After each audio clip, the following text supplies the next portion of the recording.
warahmatullahi wabarakatuh.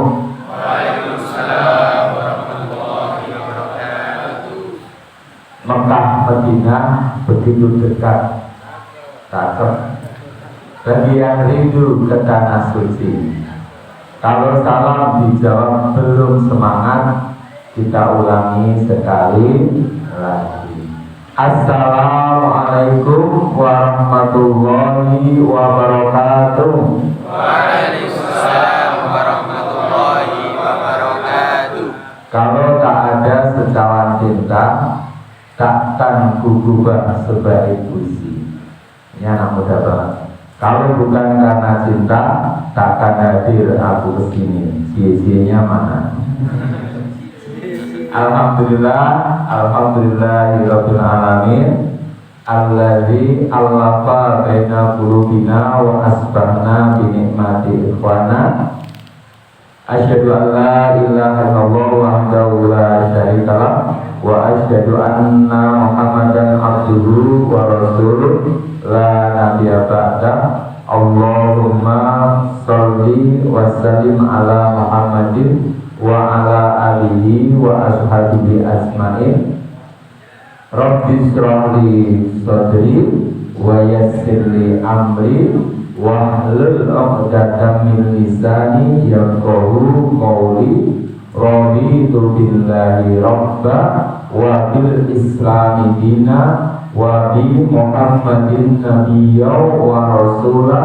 Rabbi zidni ilma wa rizqni fahma. Allahumma yassir lana fi kulli amrina hada. Allahumma yassir lana fi safarina hada. Allahumma yassir lana fi ziyarati Makkah al-Mukarramah wa Madinah al-Munawwarah wa Masjidil Aqsa.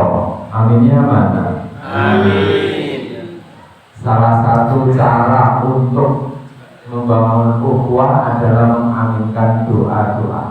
Saya dulu didoakan oleh guru saya, Dr. Haji Muinuddin Basri MA, dan guru sering Iskarima. Beliau berdoa, Asolidin nanti antum tiap bulan royaltinya sekian juta. Saya aminkan, amin. Nah, saya sebenarnya rindu ketemu beliau lagi, Ustaz. Doanya diupdate yang lebih tinggi. Allahumma amin. Nah, maka alhamdulillah bersyukur sekali hari ini Bapak-bapak, Ibu-ibu, saudara-saudari, calon dan alumnus jamaah haji dan umroh, Allahumma amin. Calon-calon ahli jannah, Allahumma amin. Para sesepuh, bini sepuh, para alim ulama, para ustaz, asatidzah, rahmatullah, sahabat-sahabat saya, guru-guru saya, Mas Taranto, Mas Dedi, para sesepuh yang ada di sini semuanya, yang tidak bisa saya sebutkan satu persatu. Ya, pertama dan yang utama, mari kita bersama-sama mengucapkan syukur alhamdulillah. Saya kembali ke Karanganyar karena saya dulu modalnya juga belusuannya di Karanganyar, Makese, Kalmau, Karangkandang, Andoso. Dulu seringnya mendampingi almarhum Pak Rohadi Widodo, kemudian juga sama Mas Joko Triswisilo di Makese. Bahkan kenangan terindah bersama beliau adalah ketika beliau cerita transmisi pengajian dari Makese, lihat peri di kanan jalan kecemplung sawah. Ini perjalanan Jawa itu kadang seperti itu. Jadi kalau dengan Jawa urut dari peri Jawa belum apa-apa ya. Ini makanya nanti Jawanya itu sampai malam kita berikhtiar dan tidak usah khawatir kalau kita meninggal dalam perjalanan Jawa itu mati syahid, dan itu yang sudah kita rindukan bersama-sama insya Allah. Allahumma amin. Jadi tidak usah khawatir karena perjalanan kita ini adalah perjalanan dakwah ibadah. Man salaka tariqan yaltamisu bihi ilman sahalallahu lahu bihi tariqan ilal jannah. Siapa yang menempuh perjalanan untuk mencari ilmu, maka Allah akan memberikan baginya, memudahkan baginya jalan meraih surganya Allah.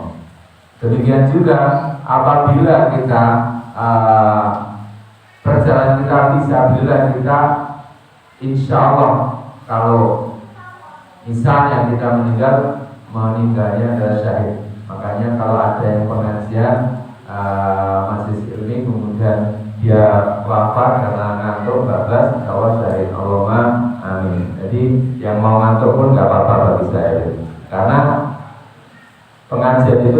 taman-taman surga. Jadi Kanjeng Nabi pernah menyampaikan sesungguhnya di dunia ini ada taman-taman surga.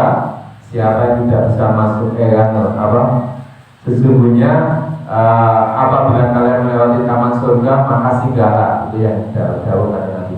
Maka para sahabat bertanya, apa itu taman surga ya Rasulullah? Itulah majelis-majelis ilmu, majelis-majelis zikir, dan semoga kita di sini betul-betul di taman surga. Nanti kalau kelamaan saya di LG ya, karena kalau di taman surga kayak begini suwe, ya, rakroso, mana saking asik.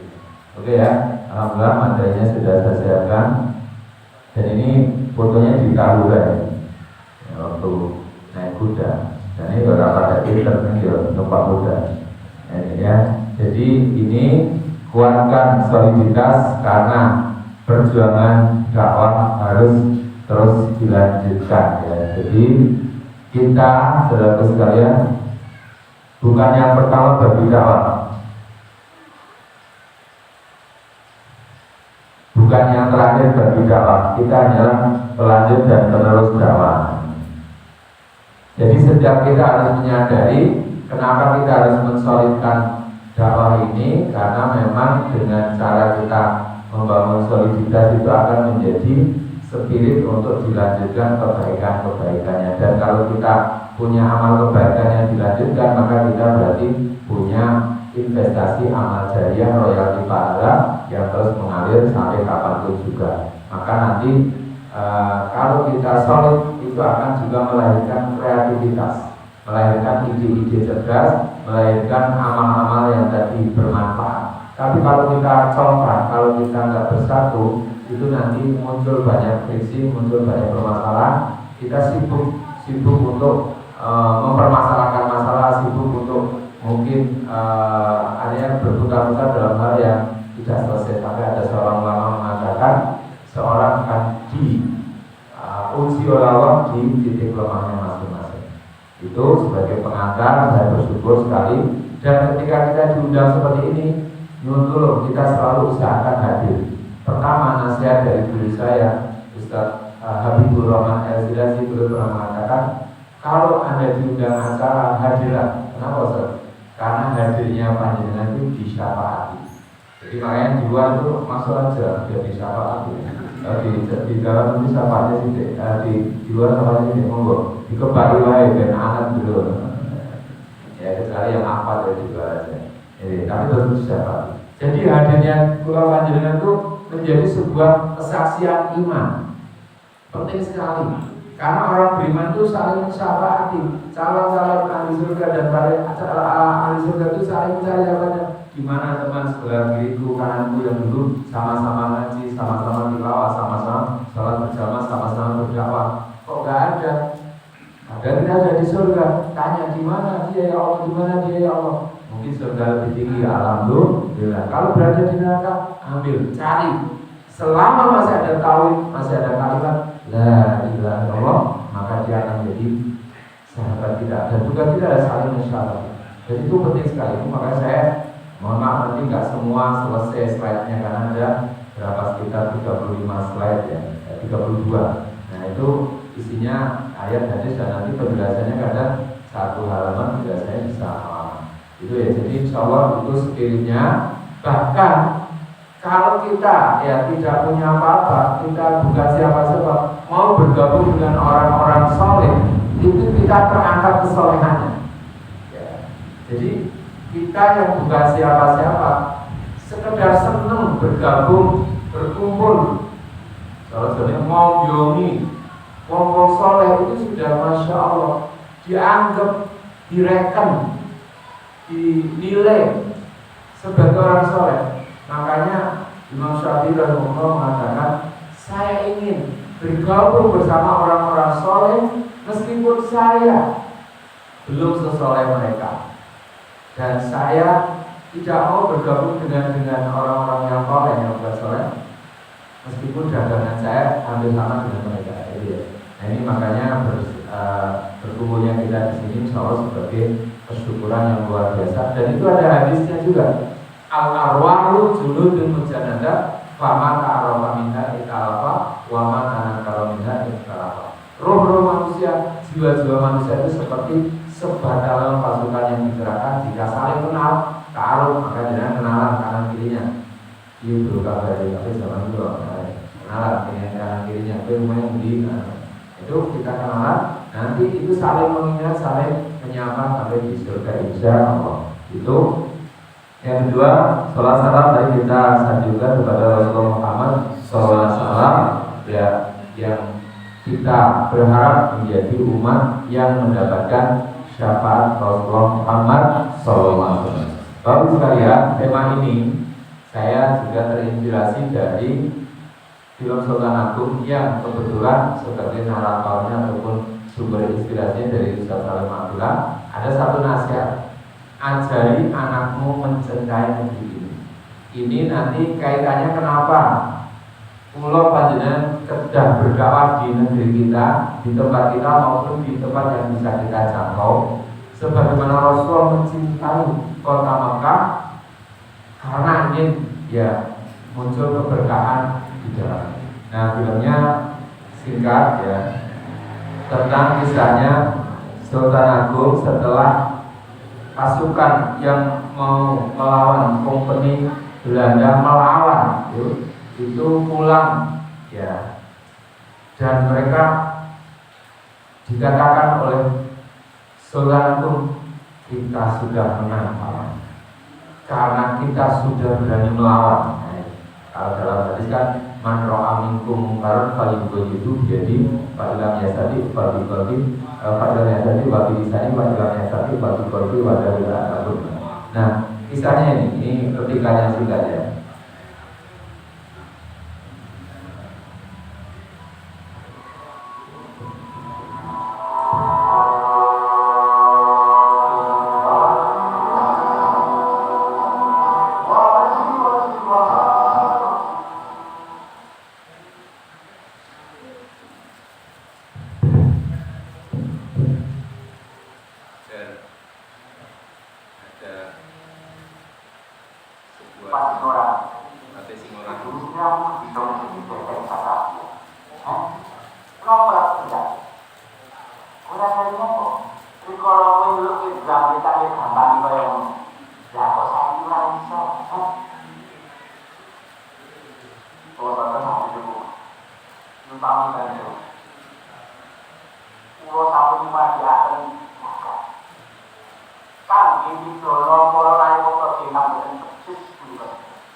Ini sikap bijak Sultan Agung.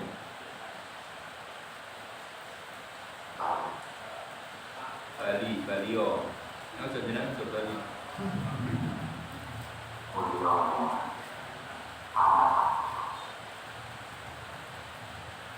Tentang negara itu, siapa itu mereka sambut dengan cuma percaya. Kamu bisa berpikir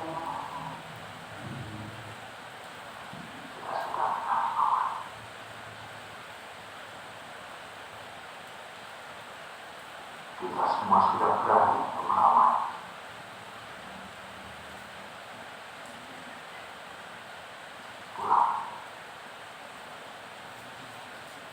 Pulang kalian semua.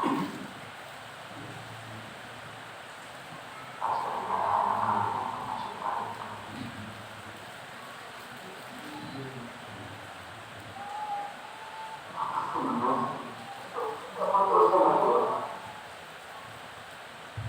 Ini kisahnya hampir mirip dengan kisahnya Khalid bin Walid yang saat itu pulang dari perang Mu'tah ya.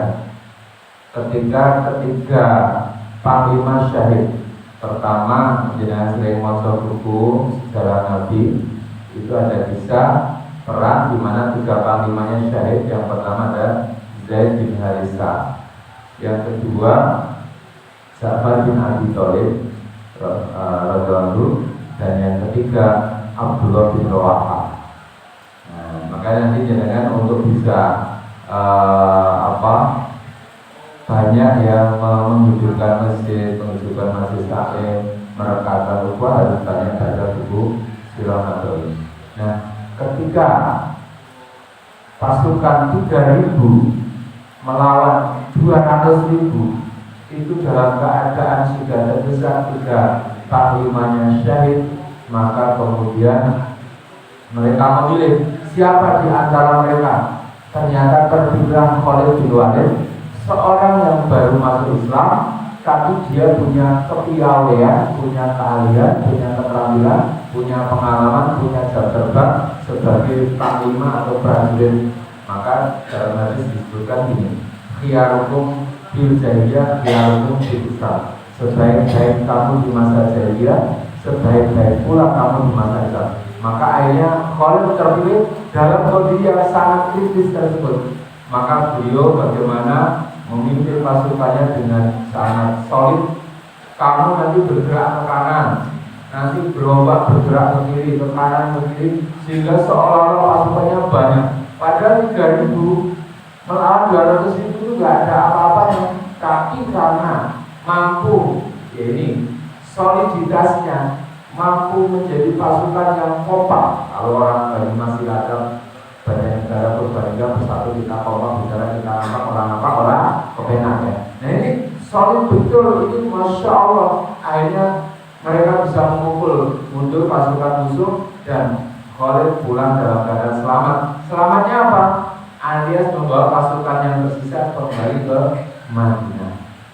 Tapi oleh sebagian orang-orang yang ada di Madinah, Khalid dianggap sebagai orang yang mengecut. Tapi dihargai oleh Rasul, kalian sudah menang karena kalian sudah mampu menyelamatkan pasukan. Nah ini mirip-mirip sekali. Bisa jadi Sultan Agung juga sudah membaca Sirah Nabawiyah, sehingga bisa menghargai, mengapresiasi, menghormati apa yang sudah dikerjakan oleh pasukannya yang sudah diutus. Nah inilah, maka untuk membangun soliditas ini perlu dimulai dari kebersihan hati. Dengan Allah sudah hafal tadi sudah baca di dalam Al-Quran, ya surat An-Naba itu kabar gembiranya. Tapi di dalam menyambut kabar gembira itu dimulai dengan hati yang bersih. Surat Al-Hasyr ayat 9-10 di situ ada doa. Rabbana fir lana wa li ikhwanina alladziina sabaquna bil iman wa la taj'al fi qulubina ghillan lil ladziina amanu rabbana innaka ra'ufur rahim. Itu doanya orang beriman. Rabbana fir lana, ya Allah ampunilah kami, wa li ikhwanina alladziina sabaquna bil iman, dan orang-orang yang beriman yang telah mendahului kami dalam keimanan, Rabbana fir'auna wa luqanina ladina sabaquna bil iman wa la taj'al fi qulubina ghillan lil ladzina amanu rabbana innaka ra'ufur rahim. Janganlah engkau jadikan ada ghil, kedengkian di hati kami. Nah inilah makanya Masya Allah Bapak Ibu semuanya, sahabat-sahabat surgaku ya, Insya Allah di rahmat Allah kita mulai untuk membangun soliditas barisan umat Islam dari masjid ke masjid. Ini nanti Masjid Al-Qayyum, terus sebenarnya ngomongnya Mas Al-Qayyum, Al-Qayyum, ya kan, Al-Qayyum, Al-Qayyum.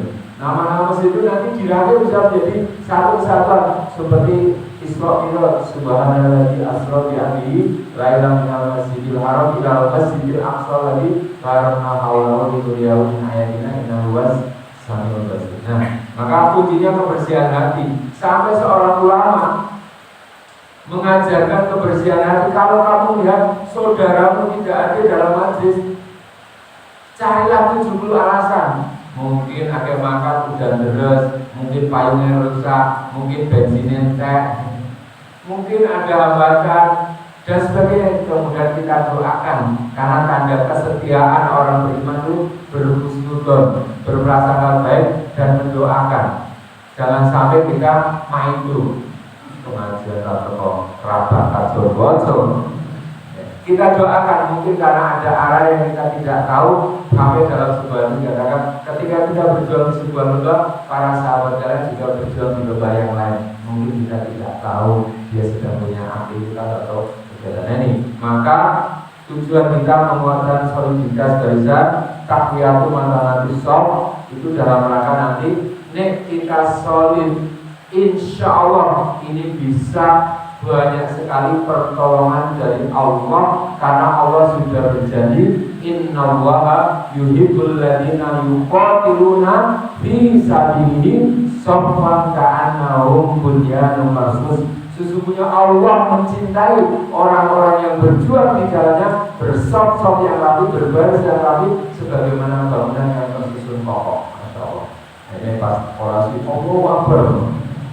Ini rasa. Nah ini contoh. Nah contohnya apa? Ini di contohnya di masa Sa'ad bin Abi Waqqas jadi panglima dalam perang Qadisiyah. Nah ini nanti sirah lagi. Jadi kan perang Mu'tah, ini perang Qadisiyah, perang melawan Persia. Nah Sa'ad bin Abi Waqqas itu punya pasukan, lalu pasukan itu bisa menyeberangi sungai itu dengan berjalan kaki. Coba bayangin, dengan lewat sungai tapi berjalan kaki karena mereka bertawakal kepada Allah, mereka berjamaah. Dan pada saat mereka berjalan di atas sungai, ada satu wadah minum, misalnya tumbler. Kalau sakit ada ini blok jatuh ke dalam sungai.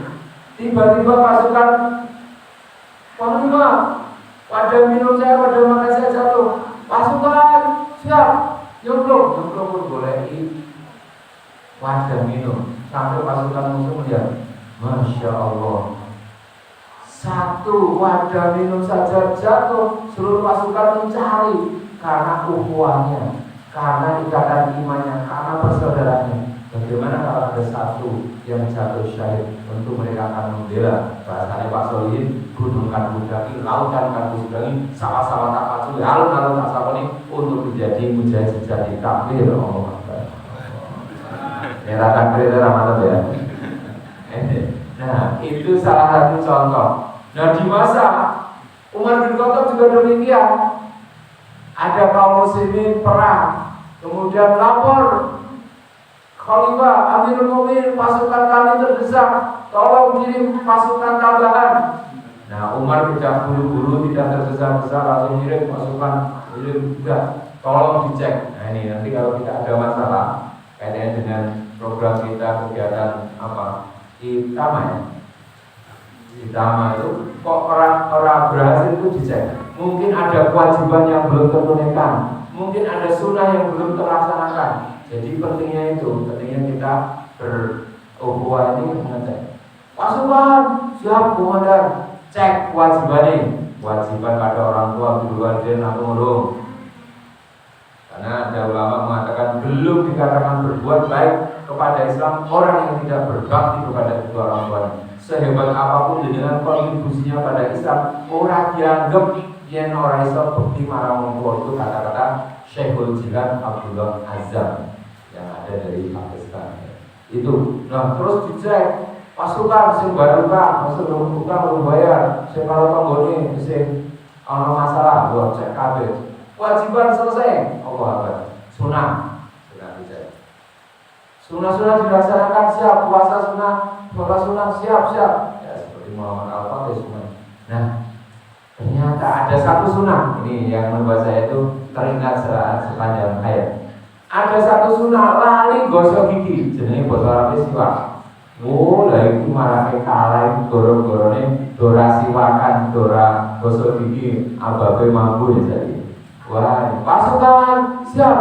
Seluruh pasukan kami instruksikan untuk memotong pohon kayu miswak lalu menggosok gigi. Wah, keren. Jadi menggosok gigi, ketika mereka sedang menggosok gigi berjamaah, seluruh pasukan menggosok gigi, pasukan intel musuh tahu. Umat Islam ini pakai nasa untuk sedang menggosok giginya itu untuk menggigit kita ini. Wah, kita harus lari. Akhirnya pasukan kaum muslimin menang gara-gara siwak bersama Allah. Artinya apa saudara sekalian? Ini kisah nyata dengan bahasa Pak Solihin ya. Tentu di sirahnya itu bahasanya lebih apik lah. Bahasa Solihin ya ini.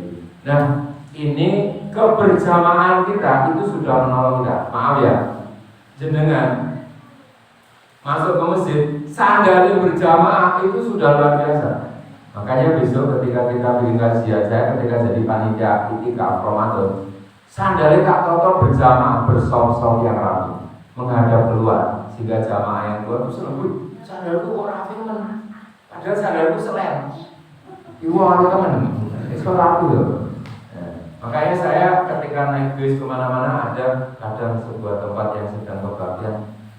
Ini ada orang di luar Islam kok mereka bisa rapi, nonton jujur rapi banget. Ini kita mulai dari situ, sandal rapi, pejama rapi. Saya ingat ketika di UNS, saya kan kedokteran UNS, ada seorang khotib menyampaikan, jika umat Islam sholatnya ya berjamaah, apalagi sandalnya berjamaah, orang pasti akan ketakutan. Ketakutan apa? Akan melihat izah kemuliaan Islam. Karena apa?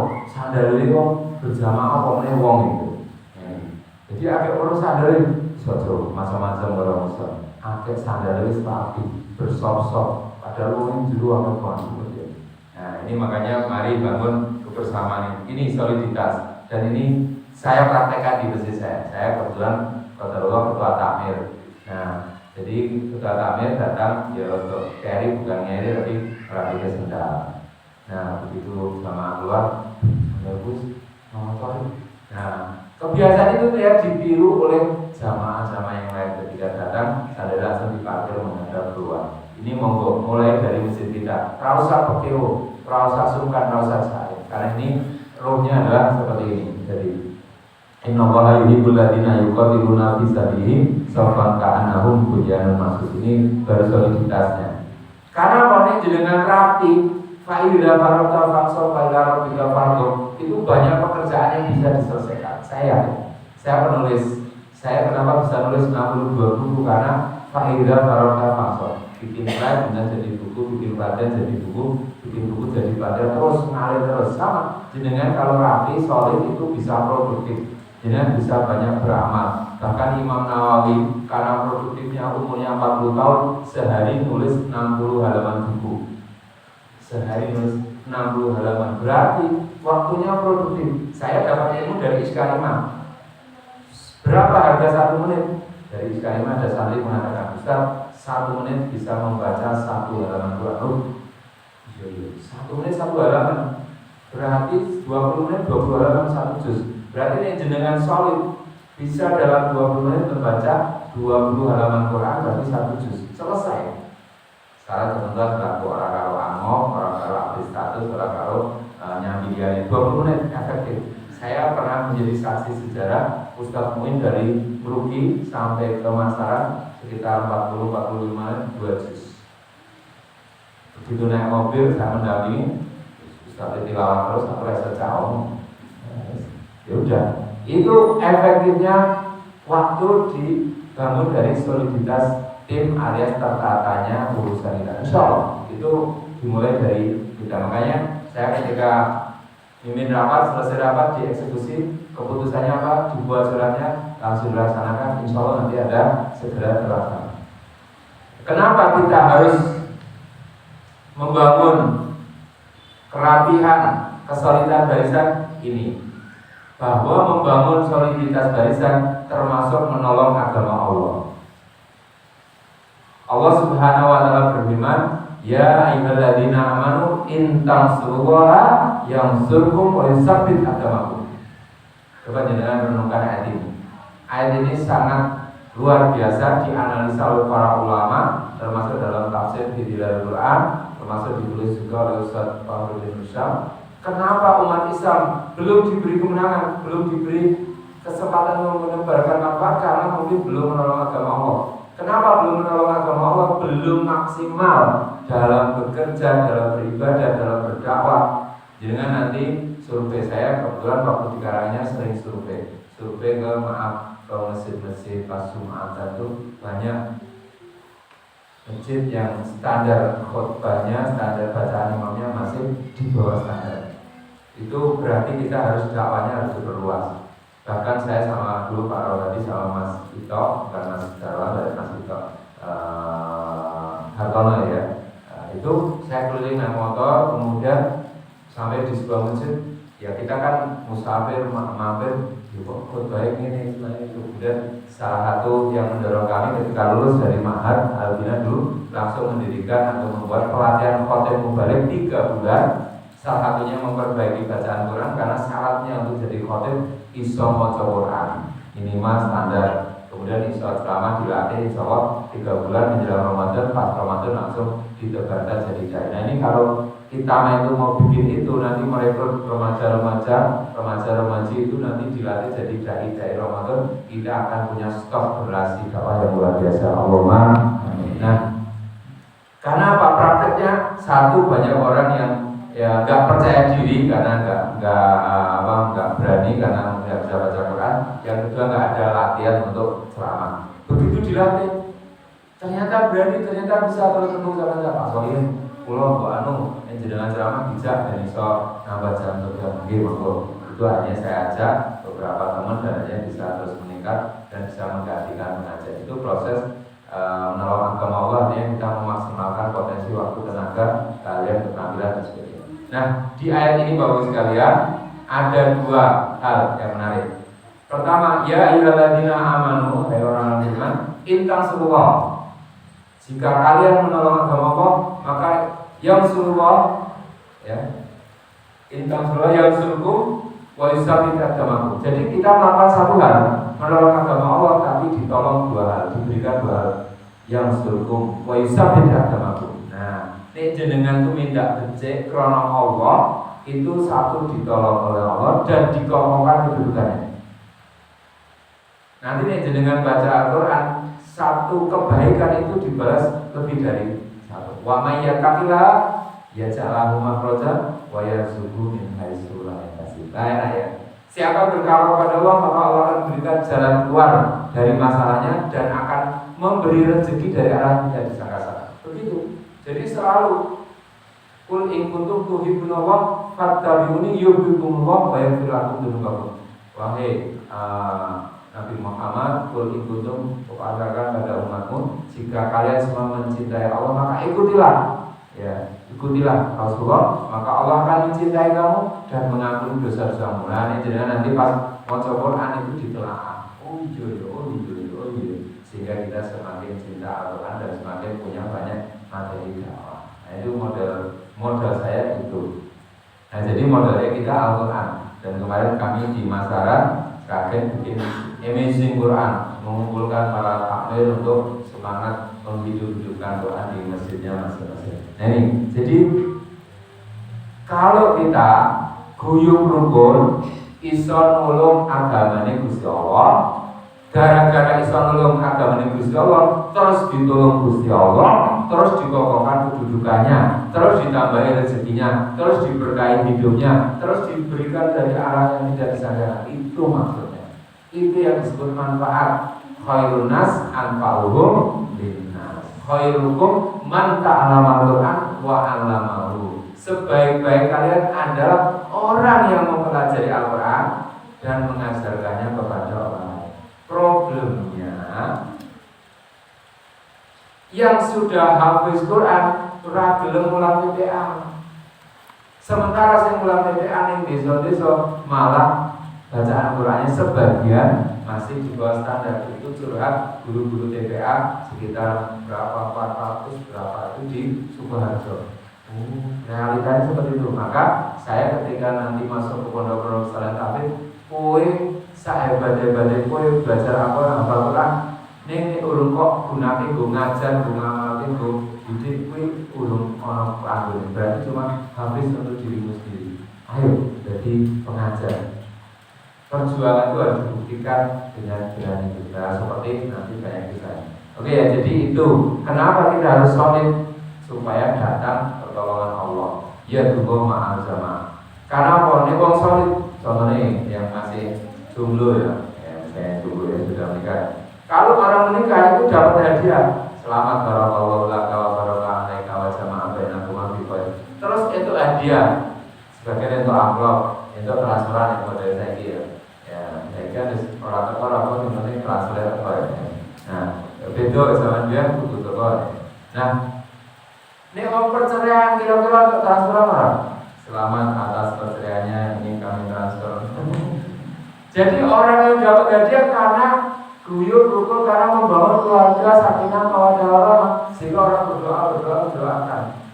Kan kalau orang berpisah, selamat berpisah, semoga sendiri aja. Nah makanya ini jenengan guyub rukun, keluarga ini guyub rukun, wong seneng terus do teko silaturahim langsung kawruh.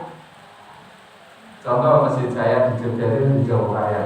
Saya cuma di sana jadi khotib ya, bukan pengurus, bukan namanya, supaya tidak disalahkan nomor.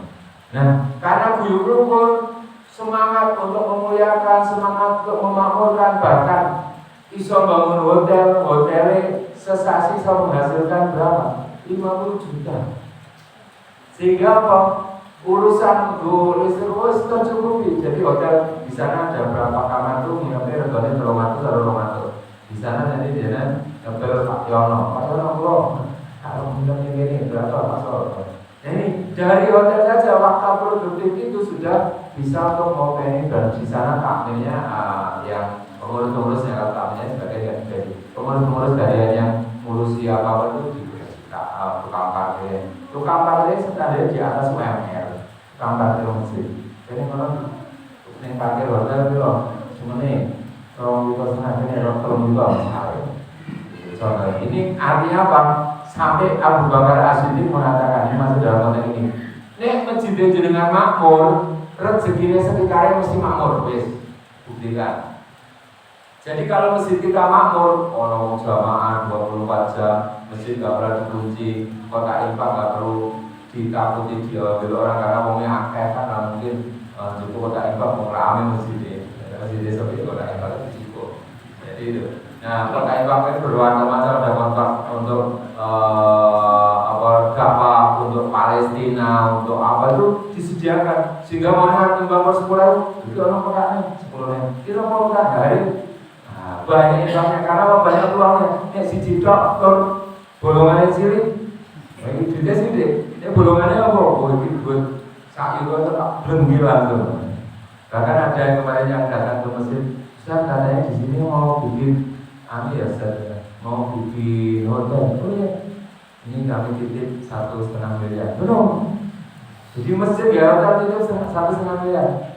Baru keluar kemudian ibunya balik lagi. Ustaz, dengar-dengar ini juga mau bikin pesantren lansia atau apa ya? Oh iya tuh, kami nyumbang 1,5 miliar lagi. Jadi saknya jauh-jauh 3 miliar. Nah karena apa? Masjidnya makmur. Wah apa dia makanya kita belajar bareng-bareng makmurkan yang tidak masjidnya makmur itu para niwak yang ini. Nah ini kunci melawan agama Allah di situ. Dan itu makanya harus ngasuh kawruh. Saya di Masjid Jogja sejak tahun 2004 sampai sekarang. Ya paling cuma dijaga khotbah Ramadan, kultum, kadang kulkas, kultum 27 menit, kulkas pula ringkas, kadang cerpen selama pendek. Nah itu. Jadi kadang didadak, kan mendadak Ustaz. Jadi subuh nih kono saya ngisi pasarnya kesol. Siap ya, no mas. Mesti kultum subuh, ya gitu. Jadi masjid mendadak, tapi stoknya banyak ya. Saya cuma seringnya jadi tim mengganjal, ya, ganjeli namanya. Oke ya, jadi itu. Ini baru prolog. Nah, pertanyaannya adalah apa visi kita? Apa niatnya diri bergabung bareng-bareng ini? Ini kita jelas untuk apa kita bersama di jalan atau bergabung dengan saudara-saudara kita makmurkan masjid. Kita harus tanyakan tujuan kita, motivasi kita. Ya motivasinya surga, memperbanyak amal soleh, memperbanyak kemanfaatan, memperbanyak kemaslahatan. Dan paling penting adalah ben husnul khotimah, menikmati dan takziah kata. Iya kan? Kalau kita punya banyak aktivitas, banyak teman, banyak sedulur, guyupan masjid-masjid. Waktu saya di Jadan, masjid-masjid itu jamaahnya didata yang punya golongan darah. Jadi ketika ada salah seorang jamaah yang gerak, opnam, perlu donor darah, kita mengambil dari antara jamaah itu lebih selamat, lebih aman, lebih dikenal. Tinggalnya ditimbang oleh wong sing daerah cetok, apane ngandung saren. daerah yang haram itu kan bahaya. Ya, jadi betul akhirnya kami terapkan di beberapa khususnya dulu waktu kejadian ini mungkin dimulai dari takmir, mendata jamaahnya, sekretarisnya mendata jamaah, dibikin daftar hadir, nama, alamat, kemudian golongan darah. Nah, ketika ada data center, nanti dari situ kita menentukan ini ada jamaah ini yang perlu golongan darah ini, silakan nanti datang ke rumah sakit di mana, di arahnya di Solo untuk golongan. Itu cepat sekali geraknya, dan apalagi sekarang zaman gerak cepat. Nah, saya masih sampai hari ini, apalagi pas ketika COVID itu banyak sekali yang memerlukan darah ini, karena saya jaringannya di beberapa tempat segera besar. Ini contoh, kita niatnya gabung, niatnya sama-sama memerlukan ben iso untuk manfaat, ya, dan iso mei manfaat. Karena nasihat Ibnu Mas'ud, jadilah orang yang bisa mengambil manfaat atau bahkan bisa memberi manfaat. Alias kita ketika bertemu dengan banyak orang bisa memberi, bisa mendapatkan. Saya juga nanti kalau ada pertanyaan, ya semoga manfaat buat saya. Mungkin saya tulis jadi buku lagi, ya. Dengan dapat pahalanya, saya dapat royaltinya. Allahumma bagi tugas, gitu ya. Jadi caranya menunggu ini. Nah, karena jenengan kan repot, saya tulis buku ini akan mau pengacara, pengangguran hanya acara ya masalah mereka. Jadi kalau ini. Nah ini sama. Nanti kalau jenengan belajar bareng-bareng mau masjid, ya saya dulu meresmikan kamu sedekah di Alas Tua. Jadi Alas Tua itu kamu sedekah, cuma sedekah 1.000 setiap bulan. Ternyata terkumpul satu kamu bisa membangun masjid kamu sedekah. Hari ini nanti habis dari sini saya ke sana. Ya, jadi ada masjidnya ini karena kita satu desa. Alangkah baiknya masing-masing masjid itu punya data takmirnya siapa saja, kemampuan ceramahnya seperti apa, kemudian data jamaah seperti apa, sehingga kita bisa nanti studi banding studi memanfaatkan. Sama di masjid di daerah Taman Sari ya, Taman Sari Jogja itu ada masjid namanya Masjid Soko Tunggal. Di situ bergabung 7 masjid, gantian memakmurkan suku gantian. Saya ini masjid Al-Qayyum misalnya, kemudian masjid Soko Tunggal, masjid ini gantian. Dan saya sekali pernah subuhan umum begini caranya. Jadi tiap situ kajian Senin nih kono, Selasa nih kono itu subuh. Jadi gendenan. Nah itu untuk menjadi penarik jamaah di sekitar tempat tinggal. Jadi yang boleh khotibnya atau beberapa tim yang memang ditugaskan untuk menyambar. Ini cara memakmurkan masjid ini nanti jadi programnya Mas Freddy untuk kedepannya. Oke ya. Nah, apa yang kita carinya? Apa yang kita cari dalam hidup kita sebenarnya? Apa jadinya bila kita tidak berjamaah? Saya kasih contoh Bapak sekalian. Kenapa kita perlu mensolidkan kebersamaan kita dalam itama ini dan dalam memakmurkan masjid? Saya waktu di Australia diceritani orang yang nggak gaul, nggak punya dulur, pas mati sing layak ngomong. Rano korban, rano tombol, rano sumber. Artinya apa? Penting dengan sawu. Maka konsep di Masjid Jogokarian ada sawu. Sawu itu apa? Gedot tular, tuno satak badi sana. Saya punya materi itu. Pager mangkok di masjid ditinggal apa tembok. Jadi kalau masjid seperti ini, bisa acara senang tular kayak di tombol-tombol, serata kok. Buku rata kok mengajar, rapopo itu masjid apian. Nah itu kan itu termasuk pager mangkok, tuh masjid tinggal pager tembok. Dan itu akhirnya mereka, wah, enak aku nih dikasihnya pada rapat-rapat apa gitu. Nah, sama nanti jenengan bikin acara di kampungnya di masjidnya masing-masing, tolong senangnya diokai. Sing ra teko dikai.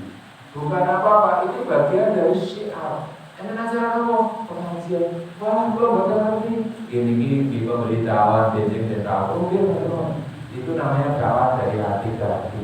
Itu bisa menyentuh. Dan itu memang menjadi sarana yang ada di ojo kakak sih kok senangnya langsung ojo menunggu. Nih, tahukah Anda bila hanya kita hanya sebutir trigger, jadi awalnya di nyong gimana? Awalnya dari kayak berkrikil, kancane ini sih mau ngapain dia? Aku mau ngapa-ngapain dia mas dalam. Ini kancane ini mau ngapain kamu sore-sore aku kayak sekarung beras. Nah, kerikil yang jerone sekarang beras ini dianggap melu kaya liyane beras. melu larang regane. Jadi senajan awake dhewe urung patek pinter, urung patek hebat, tapi bersama orang soleh dianggap orang soleh. Ini begitu keluar dari perkumpulan orang soleh, oh kayak gini guys, oh guys yang marah masalah, ketok ya. Makanya kalau nanti tentu apa, pengambil sampai wong kang soleh kumpul, oh ini penting. Ya. Jadi seperti itu. Jadi begitu kita bersama orang soleh, kita akan dianggap karena bersama ya sama kita sholat berjamaah kata Buya Yahya, kita sholat berjamaah itu akan dianggap berpahala sebagaimana orang lain. Tapi begitu sholat sendirian, terus pahalanya siji kok belum mesti ditompok. Nah ini kita lihat insya Allah ditompok atau di apa istilahnya dijabai oleh Allah. Itulah makanya martabat kita berangkat ketika bersama orang soleh. Ini ada gambaran. Kenapa kita perlu bersama-sama orang soleh? Karena kita supaya soleh ya. Ini kita selalu ingat kisah anjing Al-Kahfi ya. Itu ternyata bisa terangkat derajatnya, disebut-sebut namanya berkali-kali. Ukur melu, ukur apa ya? Ini dereke. Orang-orang yang soleh yang menyelamatkan imannya dalam gua. Padahal dia bukan orang beriman, hanya sekelas kiri. Tapi kenapa disebutkan? Karena dia bergabung dengan orang soleh. Nah, artinya apa? Ini untuk masalah diri supaya kita berkomitmen. Kalau toh di dalam kita bersama-sama ini ada kekurangan itu ya wajar. Kekeruhan dalam bersama-sama itu masih lebih baik daripada sendirian, ya, daripada kebaikan tapi sendirian. Terus boleh semua dia berjuang dengan ini kita ada kekurangan itu saling melengkapi, saling menyempurnakan. Nah itu, nah ini maka ada filmnya, ya makanya ada sentrongan ini, kawan. Nah dengan solidnya barisan ini kita akan bisa nanti merasakan. Hasilnya senang dulu.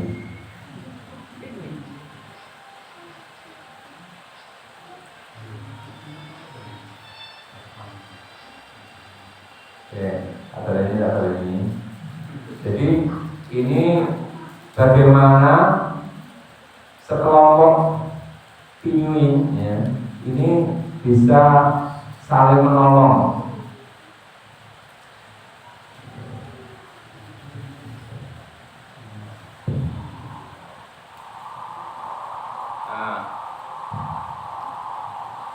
Ketika ada serangan, kita bisa segera ngabari, woi masuk kafe, mundur kafe.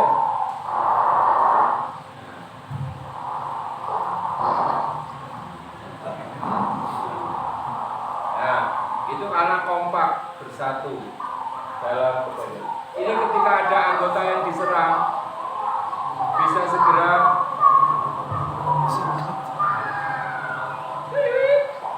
ayo lumpuh.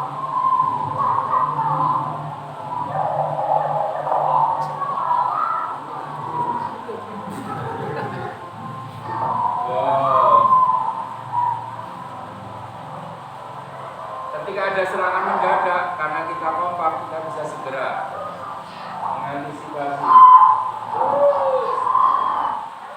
Bersatu, berkompak, ngumpul, angkat senjata.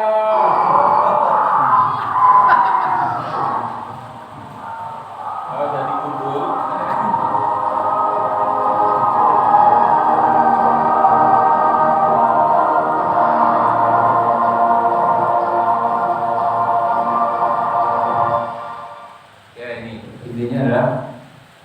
Ini sunatullah fil qaul ya. Jadi soliditas itu akan bisa memperbanyak manfaat. Karena kok bisa berbagi tugas.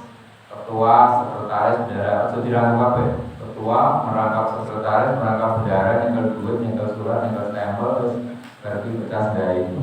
Nah, maka dalam berorganisasi itu perlu pembagian tugas di bagian humas. Sehingga jangan sampai organisasi hanya papan nama bertahun-tahun menunggu aku nanti udah pernah rapat 12 rapat ngomong-ngomong nanti juga. Nah ini makanya penting. Nah, tapi yang lebih penting ini, ketika rapat jangan lupa waktu sholat. Nah, jadi bentuk komitmen kita berorganisasi yang baik, berdakwah yang baik, beribadah yang baik, bersyariah yang baik adalah selalu menjaga waktu-waktu sholat alias manajemen kegiatan kita berdasarkan waktu sholat. Kita mau acara jam berapa? Oh ini jam sekian, sholatnya jam berapa? Itu insya Allah nanti luar biasa.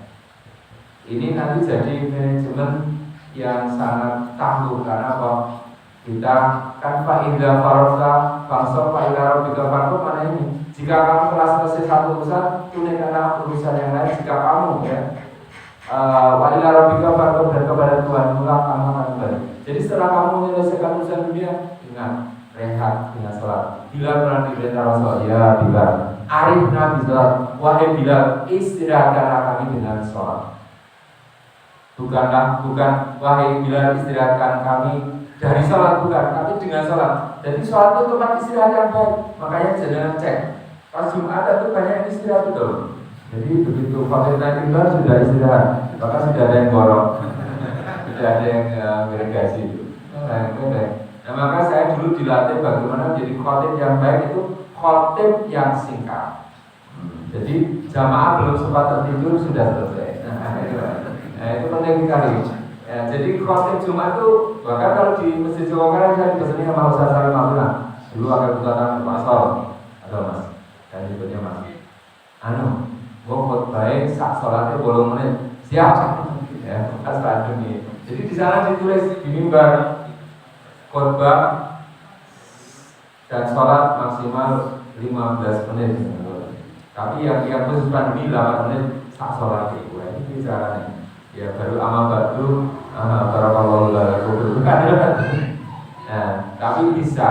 Artinya intinya adalah orang yang cerdas adalah orang yang singkat ya khotbahnya dan panjang sholatnya. Tapi jangan kepanjangan. Tadi baru anak sebagian, nanti sebagian dibaca dari rakaat kedua. Oke ya.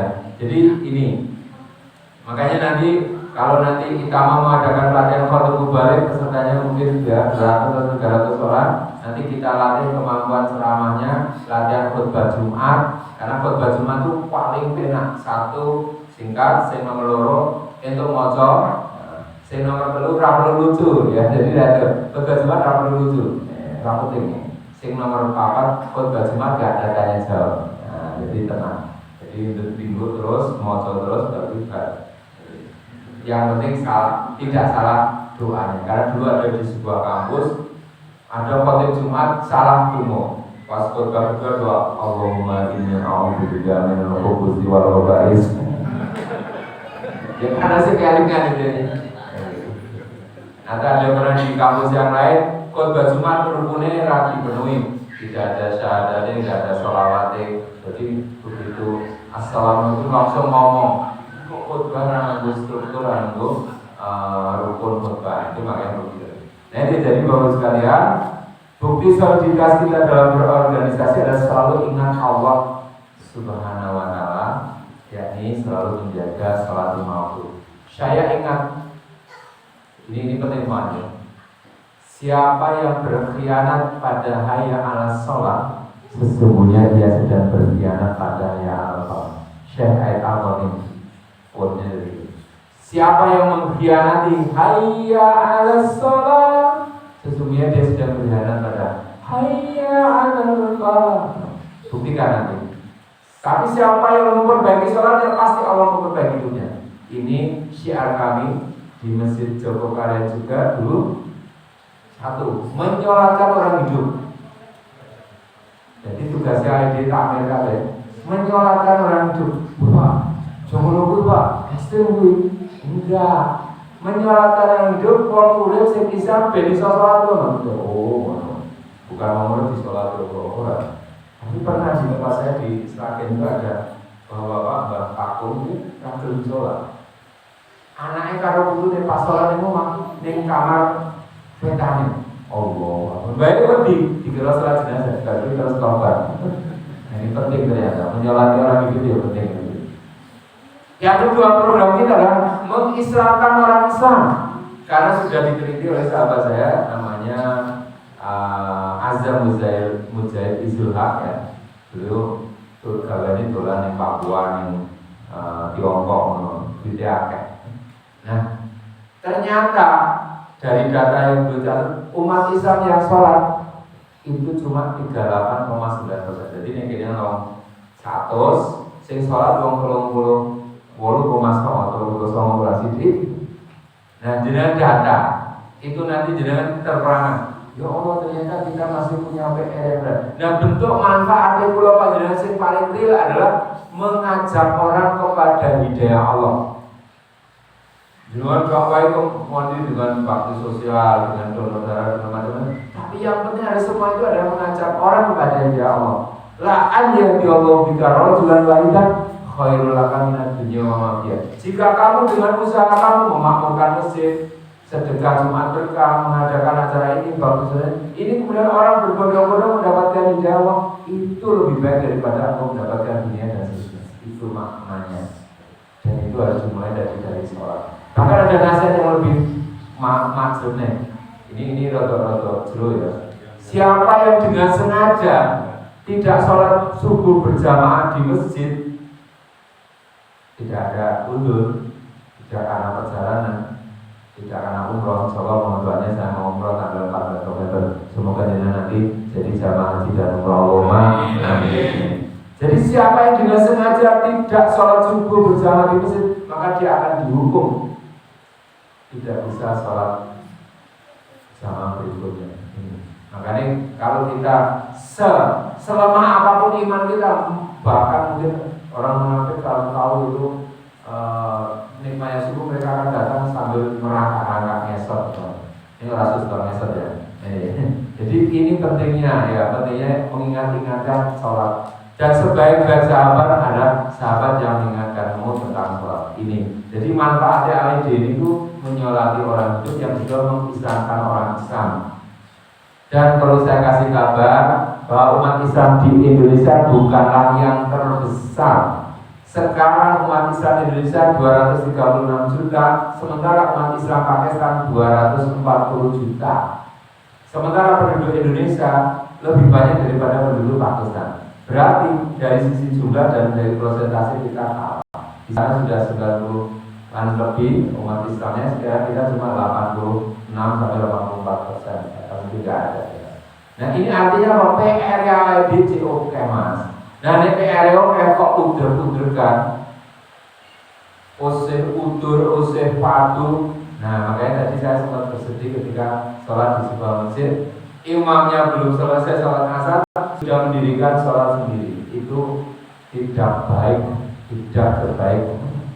Nah bagusnya ya kita itu betul-betul, ini nanti ada konsep saya yang agak-agak kesimpulan ya supaya ini tak ringkas deh. Ya orang suwe dengan sesuatu. Jadi langsung kesimpulan di Pak Saul. Nah ini supaya kamu ingat, supaya kita bisa melaksanakan. Nah ini boleh dicatat karena ini saya mendapatkannya di sebuah masjid di ITC Jakarta. Bersatu dalam akidah, bersama dalam ibadah. Ya, bersatu dalam akidah saya yakin kita sama-sama ada doa la ilaha illallah, ada doa Muhammad Rasul. Nah, yang kedua ini berjamaah dalam ibadah. Selama masih ada sholat berjamaah, ojo gawe jamaah dewek. Jangan mekal, jangan mufarokoh. Kalau di masjid yang baik itu gini, bahwa itu nanti setelah sholat berjamaah dulu yang nanti mau jamak kosor silakan merapat ke depan biar kita sama-sama tidak kosor ini, gitu ya. Karena kalau ya juga ma'al zaman tangan Allah pertolongan Allah bersama-sama. Saya kasih contoh sederhana. Pernah sholat maghrib di perjalanan ini. Ternyata kami anak-anak muda sholat maghrib. Sedang sholat maghrib tiba-tiba ada rombongan, kayaknya orang sepuh-sepuh mungkin punya ilmu tinggi. Allah bikin sholat maghrib sendiri berjamaah. Halus ya Allah. Coba bayangin yang masjidnya bersih, konon jamaah, kelompok jamaah banyak. juga baik. Nah maka kemudian saya edukasi sama anak-anak, mas mbak, ini kita habis sholat maghrib menunggu beliau rampung, nanti kita makmum sama beliau. Tapi nggak usah duduk, tetap berdiri, tunggu sampai mereka selesai maghribnya, kita makmum. Karena apa? Mengajari, oh kita itu harus berjamaah. Ya bahasanya Pak Solihin, nasihatilah orang yang soleh dengan doamu, nasihatilah orang yang salah dengan keteladananmu. Ojo tiba itu kalau tua gerang, ya kita cukup makmum dengan beliau. Itu berjamaah dalam ibadah. Ini penting. Misalnya kita sebagai imam pun kita mau jamaah kosong ketika ternyata ada yang mungkin ya kita meskipun lebih afdolnya misalnya kita mengkosor dan jamaahnya meneruskan, tapi kalau kita ambil peran terus kita sempurnakan dulu, kemudian nanti kita baru kosornya setelahnya. Ini kabarnya. Ini contoh sederhananya. Nanti sama kita mengenal sedikit tentang jamaah kosor itu supaya nanti bisa diterapkan. Nah, itu berjamaah dalam ibadah, konteksnya nanti sama dengan dan ini sudah saya tulis di beberapa buku saya. Yang ketiga, aplikasi untuk bisa menjadi solid yaitu adalah toleransi dalam khilafiyah. Maksudnya apa? Saling memahami, menghargai kalau ada perbedaan pendapat, apalagi perbedaan pendapatan ya mas perbedaan pendapat dan perbedaan pendapatan kita toleran. Wes memang Allah rezeki sudah ditakar, nggak mungkin tertukar, wes tenang baik, nggak usah khawatir. Selama kita masih hidup pasti ada rezekinya. Dari mana? Allahu a'lam bishawab. Ya, yang penting itu yakin golek-golek. Ya, toleransi dalam khilafiyah, contohnya dalam khilafiyah Ramadan itu sudah sangat masyhur. Khilafiyah kunut dan tidak kunut juga sangat biasa lah artinya. Khilafiyah dalam misalnya jamaah kosor pun ada khilafiyahnya. Misalnya ketika kita datang ya, ini kayaknya praktis ya. Kita rombongan datang ke masjid situ, ternyata harus sholat isya. Di rumah maghrib belum isya. Kira-kira keren kok langsung masuk sholat. Ya, kalau yang paham melu sholat juilal imam biyudamagi melu sholat isya. Bukan di rumah maghrib, mengikuti apa yang ada di situ dan nanti baru maghrib salam ngomong. Kecoba nek teko ning kono ya, kita dalam keadaan sudah sholatnya sudah selesai ya kita maghrib isya urut tertib. Itu kalau dengan rutin belajar ada di fikih sunnah ada itu penjelasan seperti itu. Nah, cuma saya nggak tahu kalau saya tadi dalam ini atau tidak. Karena kebutuhannya beda terus di atas sana ini bisa dilosor. Itu ya. Kemudian konsisten dalam berdakwah. Ini kan ada lagunya bila ada 1000 mujahid, akulah satu di antara. Bila ada 100 mujahid, akulah satu di antara. Bila ada seorang mujahid, akulah ya, yang menjual. Artinya kalau tetap terus berdakwah meskipun sendirian, terus dari wong apik. Nah ini ada acaranya ojo leren dari wong apik, konsisten. Konsisten itu apa? Ya orang mung tanggal 6, ini kan tanggal 6. Ya. Konsisten dalam berdakwah itu big is powerful, medium is wonderful, small is beautiful. Bukan? Ya, big is powerful itu man ra'a minkum munkaran falyughayyirhu biyadihi. Medium is wonderful, fa illam yastati' fa bilisani. Small is beautiful, fa illam yastati' fa biqalbi wa dzalika al-afdal. Jika kamu melihat kemungkaran, ubahlah dengan tanganmu. Jika tidak mampu, ubahlah dengan lisanmu. Jika tidak mampu, ubahlah dengan hatimu. Juga selama-lamanya. Jadi dimanapun kita berada, di mana bumi dipijak, disitulah kebaikan dakwah tetap tertegak. Allah Akbar. Ini ya, itu konsisten. Konsisten itu bahasa Jawa ternyata. Konsinau sing tenanan. Makanya harus komitmen untuk menang. Nah, setelah itu kita juga harus fokus butuh sukses dan butuh kreatif. Dakwah itu harus kreatif, kere tapi aktif. Nah, itu caranya. Jadi cuma sekedar merapikan saja harus sudah menjadi dakwah.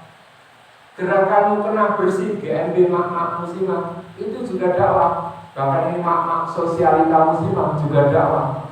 Ya, sosialita solihah. Jadi itu banyak caranya untuk kita bisa berdakwah dengan berbagai ragam modelnya. Itu. Kemudian santun dalam muamalah. Nanti waktunya tenang. Kalau santun dalam muamalah itu artinya tegas dalam prinsip, simpatik dalam penampilan. Ya Anda asor dakwah itu bagaimana merangkul bukan memukul, menuntun bukan menuntun, menginspirasi tanpa menggurui, mengajak bukan mengejek. Jangan sampai dengaran kue atau pengajian pasono seneke lah ya wah ini ono soto pagi teko nanti mau waktu lah teko iya wah jadi kok nyerok hati marah itu bubar begitu. Jadi banyak orang meninggalkan kita bukan karena nggak senang tapi karena manajemen yang buruk, manajemen kata-kata, manajemen waktu, manajemen organisasi. Nah inilah 5 hal ini semoga nanti bisa menjadi sarana kita menebarkan manfaat. Nah tentu ini belum bisa semuanya. Semoga nanti bisa kita perdalam lagi bagaimana kita menjadi tadi orang yang bisa terus berjalan di jalan Allah. Ini jadi makanya slide-nya tidak bisa semuanya, ini baru sebagian saja dari 32 slide saya singkat. Nah ini sudah selesai alhamdulillah. Ya kan langsung to the point. Begitu Bapak sekalian, 5 ini mari kita amalkan bersatu dalam akidah, bersama dalam ibadah, kemudian toleransi dalam khilafiyah, konsisten dalam berdakwah dan santun dalam muamalah. Insya Allah ini akan menjadi spirit kita untuk merindu jannah. Dan ini ketika kami presentasikan di Majelis Ulama Indonesia Pusat Pelatihan Dai, ternyata ditambahi ada 3 lagi. Nah, nanti mungkin kesempatan yang lain. Oke, saya kira itu apa yang dapat saya sampaikan. Bapak Ibu semuanya yang dirahmati Allah, kakak guru saya, sebaik-baik nasihat adalah yang singkat. Aku sih kepingin Pak, biasanya sesuai depannya.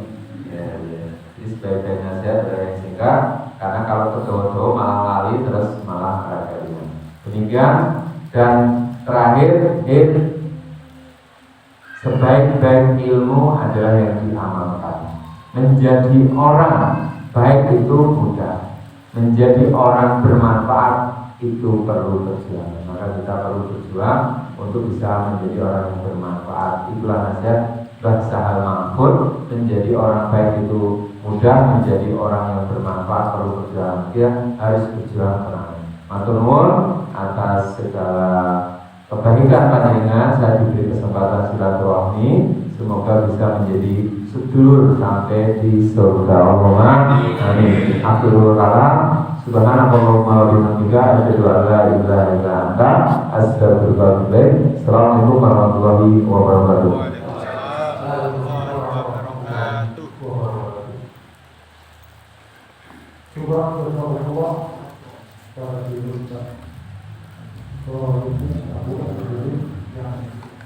Coba